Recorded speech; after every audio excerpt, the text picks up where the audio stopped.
এই বছরের প্রথম সরস্বতী পুজোর অর্ডার পেয়ে ব্লাউজ তৈরি করে ফেললাম। হ্যালো এভরিওয়ান, কেমন আছো তোমরা সবাই? আশা করছি খুব ভালো আছো। এই যে একটা সুন্দর শাড়ি দেখছো, এইটা একটা বনু দিয়ে গেছে সরস্বতী পুজোর জন্য ব্লাউজ বানাতে। এইদিকে তো আমি শাড়িটা তাড়াতাড়ি করে প্যাকেট থেকে বার করে দেখছিলাম, কালারটা খুব মিষ্টি লাগছে। তোমাদের কেমন লাগছে কমেন্টে কিন্তু অবশ্যই জানিও। আর এখন দেখো শাড়ি থেকে ব্লাউজ পিসটা বার করে আমি ধারমুড়ি গুলো সেলাই করে দিচ্ছি। আর এখন ভাবছি ছাদে গিয়ে ব্লাউজটা কাটবো, কারণ এই দুপুর দুপুর ছাদে বসে বসে ব্লাউজ কাটতে খুবই ভালো লাগে। আর এখন দেখো আমি ছাদে এসে বসে বসে ব্লাউজ কাটাও শুরু করে দিয়েছি। বাগানের চারিধারে ফুল ফুটেছে আর আমি মাঝখানে বসে বসে ব্লাউজ কাটছি, খুব ভালো লাগছে।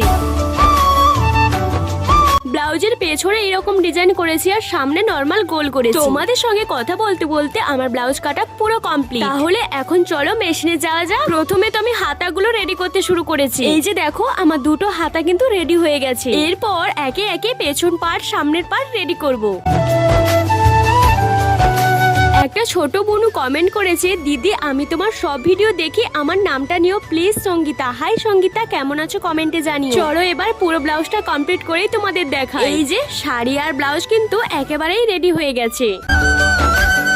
এই ব্লাউজটা কিন্তু টেকিন ব্লাউজ, সামনে গোল করেছি আর গ্লাস হাতা করেছি, পেছনে কিন্তু হুক করেছি আর এরকম ডিজাইন করেছি, সাথে 3 থাক লটকনও করে দিয়েছি। আমার ব্লাউজ আর আমার ভিডিও সব মিলে কেমন লেগেছে কমেন্টে জানিও। আজকের মতো এইটুকু, দেখাবে নেক্সট ভিডিওতে।